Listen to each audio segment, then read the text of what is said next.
Hi, everyone. Welcome to Potluck Food Talks, episode number Number 4. 4. We're going to Yeah. talk about pizza today. Pizza. Tasty, tasty pies. Things on flat pieces of dough. What are your thoughts on pizza? What makes a good pizza for you? Well, I fucking love pizza. Pizza is one of those foods that's just like, there's a couple of foods in the world that are just perfect, right? And like pizza is one of them because like pizza is so simple and so diverse. Apart from being something that in its simplicity can be elevated to be incredibly delicious. But it's also something that you can just like come back to all the time. It's like it's something that you can eat all the time, and I really like that. It's just a staple. For me, as I said in the cultural appropriation episode, Italian food in general is something that is rooted, I would say, in all of Western countries, same as Christianism, just to say an example, or Roman law. Everybody has its own understanding of pasta, mainly pasta and pizza. And for that matter, there are also like many different versions all over the world. Like you'll find a New York pizza that is completely different, and the meaning of pepperoni is also different. If you go to Argentina, you will see pizzas where dough is a lot thicker. Then, of course, the so controversial Hawaiian pizza. Um, I don't know. What are your thoughts on this multiculturality of the pie? Well, I mean, um, I think it's great, honestly. Like I think there's nothing wrong with it. There's a lot of people hating on these sorts of things once they start changing from the original sort of, version, the original format. But, I mean, this is the great thing about pizza. It's such a simple thing, right? And if we talk about when we talk about diversity, but also when we talk about quality of pizza, the simplicity of it is like really key. So because it's so simple, you can easily, I know a lot of purists are gonna hate me, but like you can easily make like an Indian pizza, where you can take a naan bread and like put dal on it and like a couple of tandoori chicken pieces and like bake it, and it's basically like something like it's not a pizza. I wouldn't say it's a pizza, but like it's basic the basis of it leaves you so much room for interpretation. Yeah, And it's the fact that it's so, you're asking earlier like what makes a good pizza, and I think also that's the key, is sort of like it's so simple that the key for really, really good pizza is, first of all, ingredients, and second of all, execution. But the execution kind of comes like later. I think first and foremost, it's ingredients. And if you have like good ingredients wherever you are, whether you are in Sicily or whether you are in Bangkok, like things produce on a baked piece of dough, the ingredients have to be top notch. so let's break those ingredients down into categories, and I think it makes sense to start with the dough and the flour. The way I understand it, this should be like a high protein flour, right? So it develops a better gluten. It's more elastic. What can you say about that? Yeah, I mean, yeah, sure. I mean, it's sort of a 00 flour. It's a traditional hard grain, flour from Italy. That's the traditional thing. But like, um, all the pizzas that I find really exciting, or all the pizzaiolos that I find really interesting, and whose work I follow internationally, they all adopt. They say, yeah, that's fine, but what's more important, having Italian flour or having the best flour that you can get? Because obviously, flour has a short shelf life. So what people usually don't know, because you go to the supermarket and you buy flour that's like 5 months old, it's really bad. It's the same with everything. Rather than getting, if you're a really freshly milled flour. So if you're in Italy, you want to use 00 Italian flour, that makes the most sense. But if you're in Denmark, right, like why would you not use a flour that has the same properties that gets milled close to you, making it fresh, and also using local grain, which is just a sort of, sustainable option. It's like a sort of win-win situation. So that's part of the reason why I think pizza is so beautiful, because it's kind of like an expression of like where you are. It's like flour. It's all the basic things of food. It's flour, fermentation, and just seasonal ingredients, mainly vegetables. So, in my understanding, like the formulation of a good pizza dough is pretty much like a basic white bread.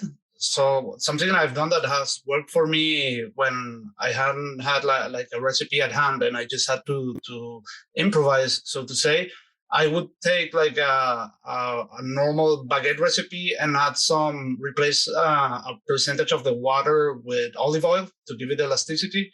And that has worked perfectly for me. I don't know what are your comments on that?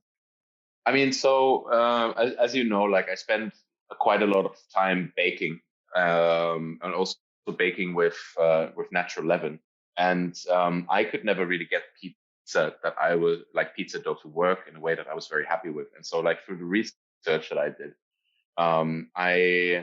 I learned about a couple of things. And I think one of the most important things is to use minimal yeast. You want to use much, much, much less yeast than you would in a bread, for example. So often it's like, because in dough recipes, you calculate everything in percentages, baker's percentages, right? So in a sourdough bread, you would have maybe something like 20% of active sourdough. In a pizza dough, it would only be about like 1 to 2% of active sourdough. So it's much less. And then usually the fermentation is pushed like much longer, which doesn't create any sourness, but it makes the flour has time to hydrate. It has time to ferment and create those like, structured bubbles of fermentation. But you don't have a pizza that then blows up. You don't have like a huge activity. So I think that's really, really key. And then, really, really good pizzas are high percentage of hydration also. That means a large amount of water. For people who are not super baking savvy, that means like obviously the more water you have, the kind of like at a certain point, the more difficult your dough is going to be to handle. It's going to be runny and sticky and that. But if you think about mixing flour with water, you kind of have to think as if you were cooking rice. If you cook 1 cup of rice in half a cup of water, it's just never going to be fully cooked, and it's never going to be fully, saturated and soaked up. And it's not really going to be digestible. And it's kind of the same thing with flour. I think what makes bad pizza bad is for one big part the dough, because they don't use enough water to make it easy, and they don't let it ferment and hydrate long enough. So it's basically, flour that's not hydrated enough, that's then baked anyway. So I think those two things are the main key things for good pizza dough: minimal yeast and high hydration. What about the kneading process? Oof, yeah, I mean, there's so many different approaches to that. Last time we made pizza together, you were in that pizza we did at my place.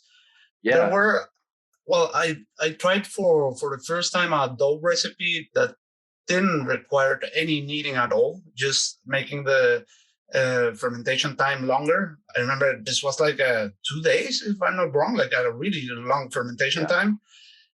Zero kneading, which is pretty practical for home cooking, except that you have to make your dough 2 days in advance.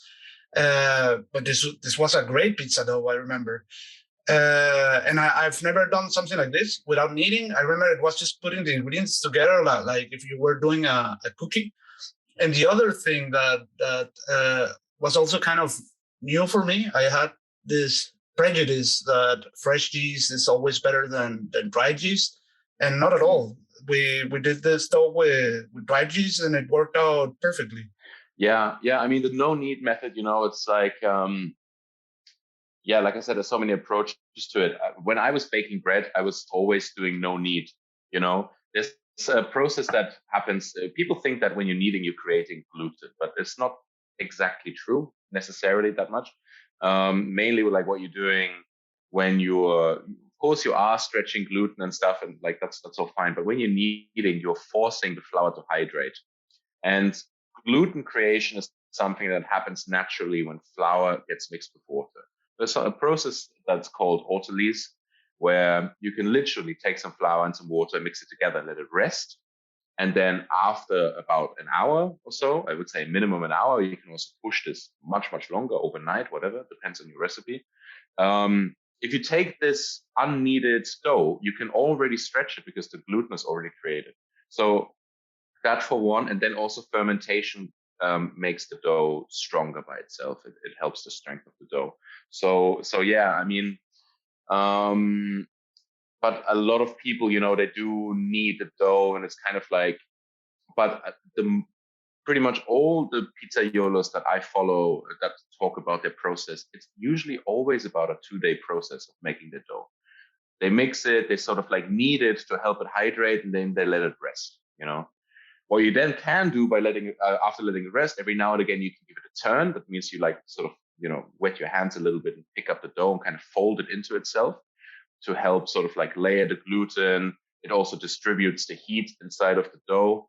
So obviously like the center of the dough is going to be warmer because of the fermentation. The outside is going to cool down. So by folding it, you distribute the heat evenly and you ensure a nice smooth fermentation. But yeah, I'm also a big fan of the no knead method. Mm-hmm. What about the sauce? Let's go through the sauce.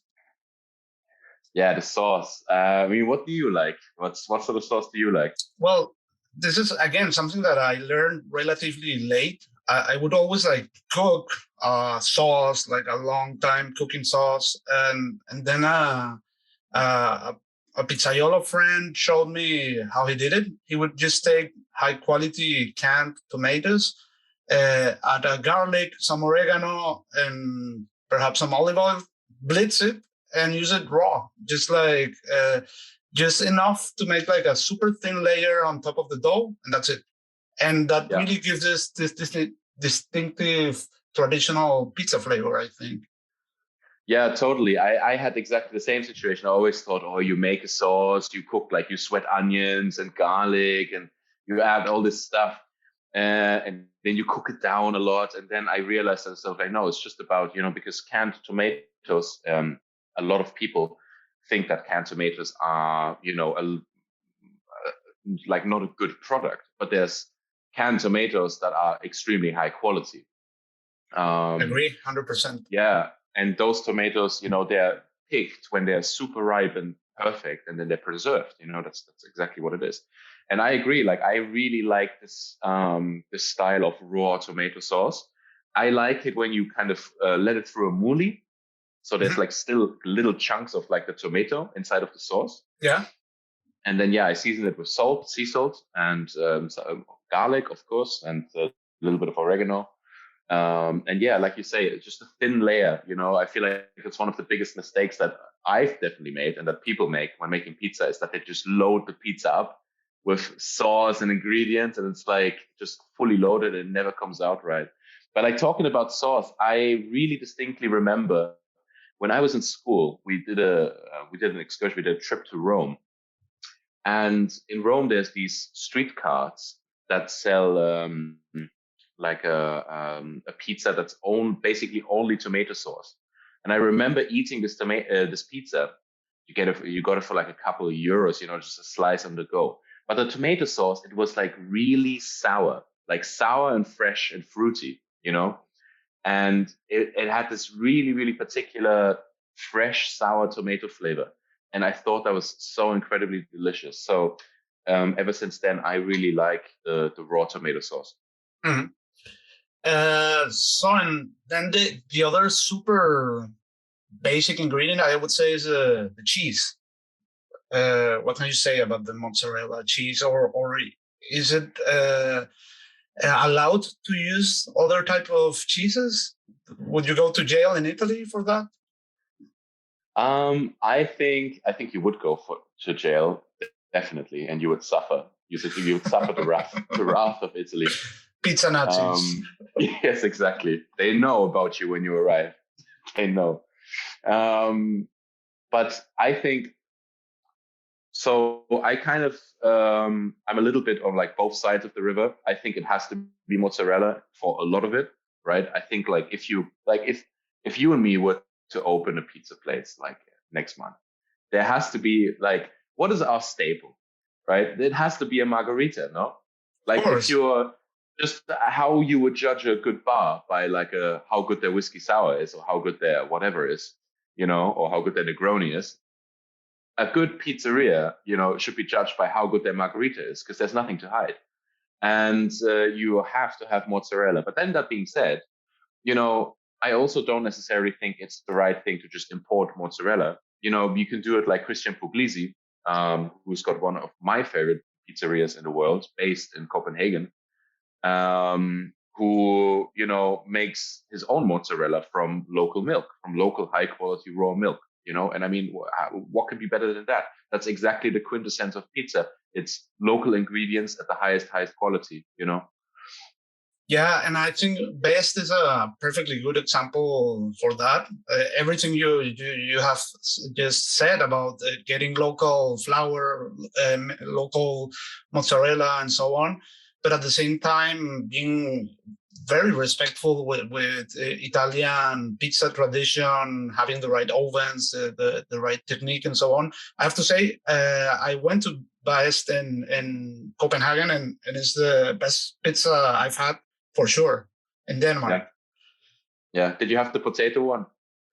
No, I had one with. I actually don't remember which pizza I have. I remember it had some like pretty Danish ingredients. There was also one with what's the name of this wild herb? The one that Ortiga. Ortiga are nettles. Nettles. He also has Oh like yeah. a nettle pizza. Yeah, using wild herbs. I think that's pretty cool to use like whatever it is, like pizzas, tacos, or nigiris as a way of developing a style of cuisine. No, totally. And I think that's like, like why do I think pizza is so cool? Because it's kind of like it's exactly that. You can like if you're eating pizza today, it's kind of like how people have been eating for centuries. It's like a fermented dough, right, with things that they have around, preserved meats, preserved milk, as in cheese, and seasonal vegetables put on a pizza, local foraged herbs, etc. And like that's kind of the cool thing, it's like it's so raw in a way, but taking it to a really really high level. And I think it's really really cool that we're still eating like that. I mean, people nowadays, like I mean, not so much anymore, but a couple of years ago, everybody was hating on gluten, and gluten is the enemy, but like you think about it, and it's sort of like and pizza hasn't changed that much for a lot of time, and sort of like versions of this sort of food, um, have been documented for hundreds of years, and it's been the sort of backbone of civilization. Bread in itself, the backbone of modern civilization. Yeah, absolutely. So going back to the cheese, I'm also a big fan of burrata in a good Yeah. pizza. And what's the name of this other fatty mozzarella version that is sometimes used? Fior di latte. Yeah, exactly. That's also always.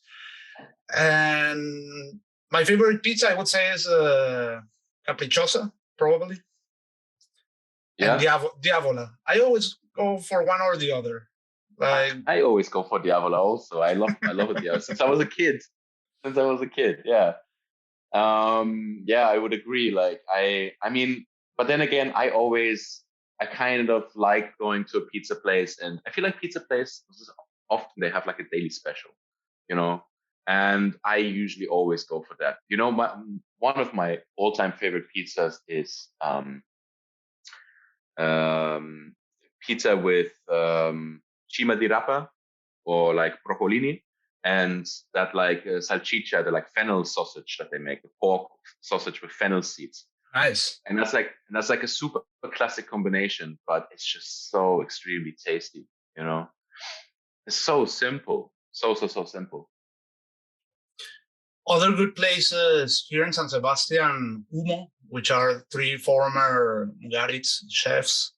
And my favorite pizza there is one with bacalao al pilpil, which I think it's pretty dairy to do.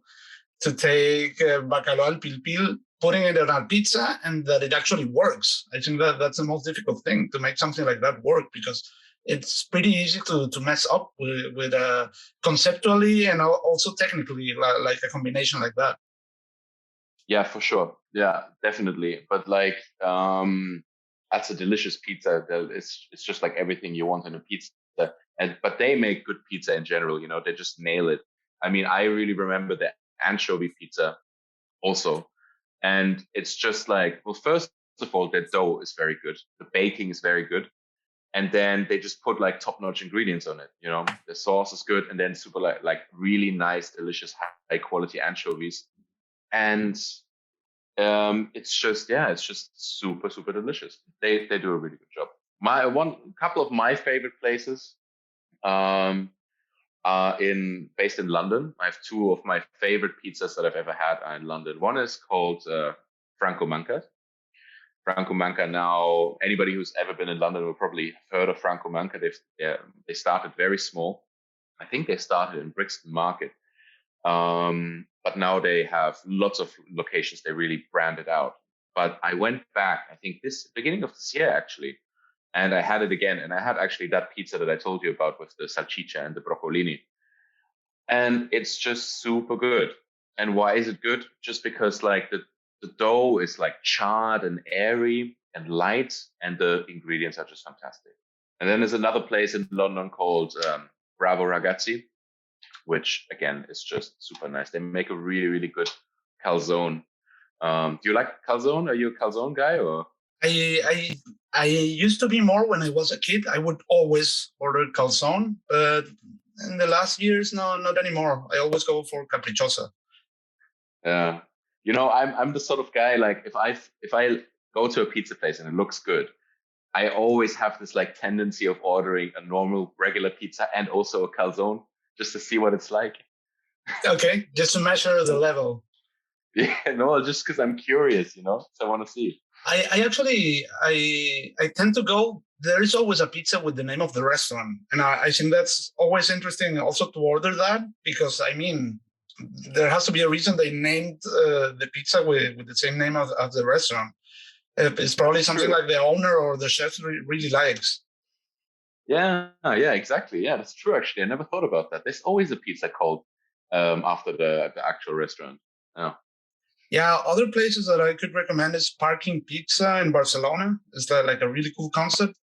And my friend Adriano, with his family, they opened a place in Quito, Ecuador, called Fato a Mano. They actually imported ovens from Nápoles, so that they did it really well. It's also interesting to try. yeah, So, nice. what about the ovens and the baking process? What are the well? This is, again, I think this is a very common beginner's mistake. Someone who's doing pizza for the first time, they will put the oven like in 180 degrees, and actually you should put it as high as you can if you're in a home oven, and if it's a professional oven, like I would say 220 degrees would be like an okay temperature, in my opinion. I think even more actually. It's like it's really high. Um, and I think that's really the main key to cooking good pizza is the high temperature in the oven. You can, of course, you can go into a debate whether it has to be a wood-fired oven or not. I like the romanticism of a wood-fired oven. I don't know whether it actually adds that much to it, but undeniably, the cooking method is one of the most important parts of making a pizza for sure. You like a pizza regularly will take around 60 seconds to 90 seconds to cook.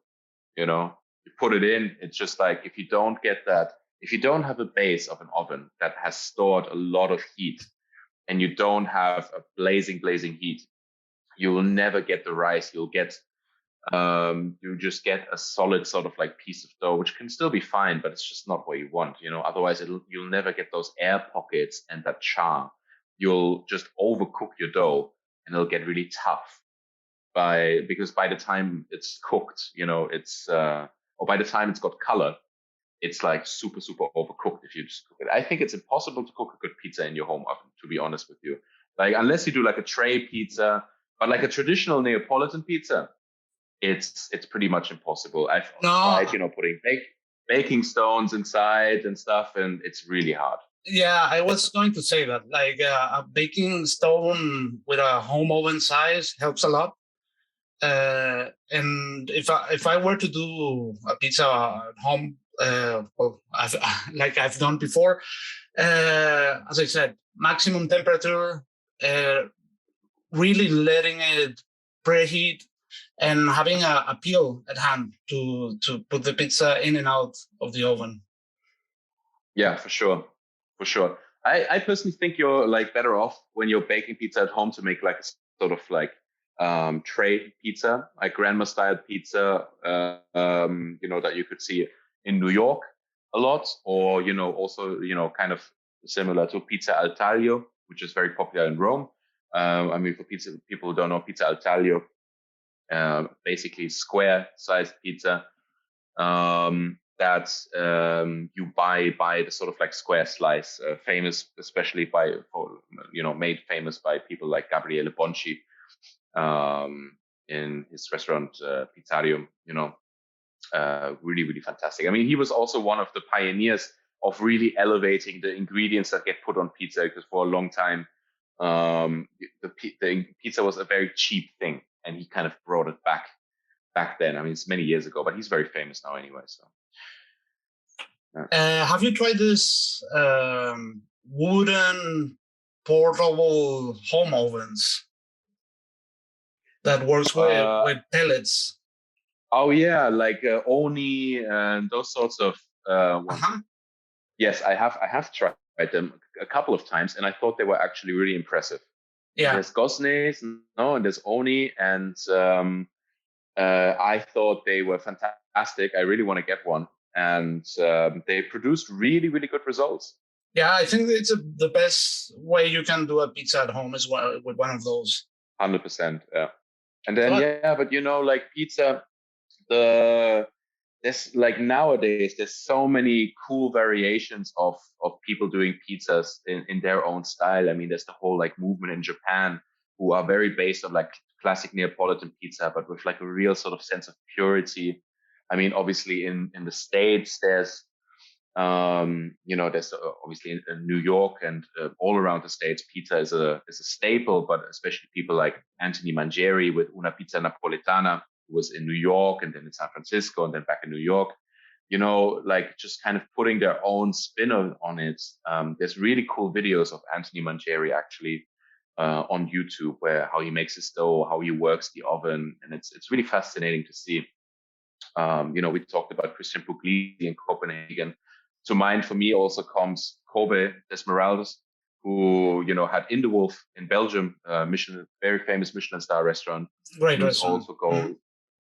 who's also got Des Superettes, which is a bakery where they do pizzas also, where he uses local Belgium flour and local ingredients, and it's just really really beautiful. Like this like simple cooking method having these like so many faces around the world.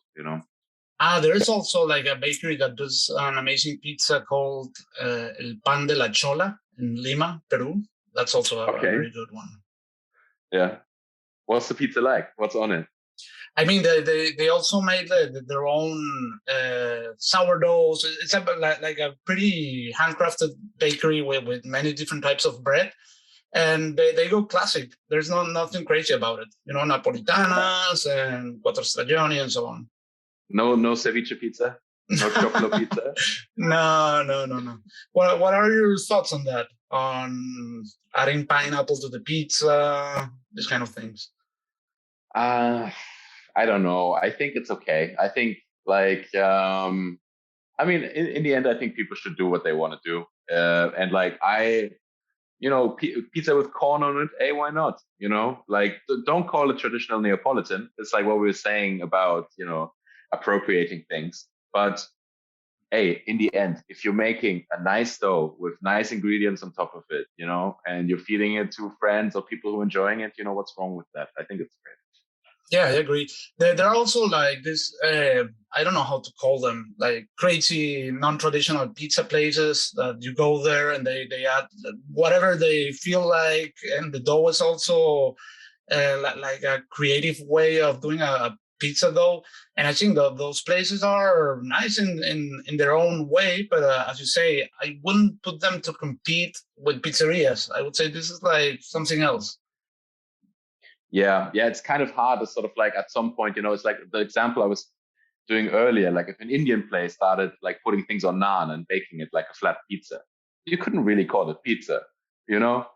It's kind of hard to point out. It would still be delicious, like there's nothing wrong with it, but is it a pizza? It's like, it's kind of like a pizza, but not really a pizza. Cool. I guess that's it. I'm really hungry now. Yeah, me too. Well, what should we talk about in the next episode? So next episode, we're talking about cookbooks. What are our favorite cookbooks? The ones that have, accompanied us throughout years of working in gastronomy, and the ones that inspire us most. Yeah, that's a great topic and also a pretty easy one for us. Yeah. Okay, great. See you next time. All right. See you next time.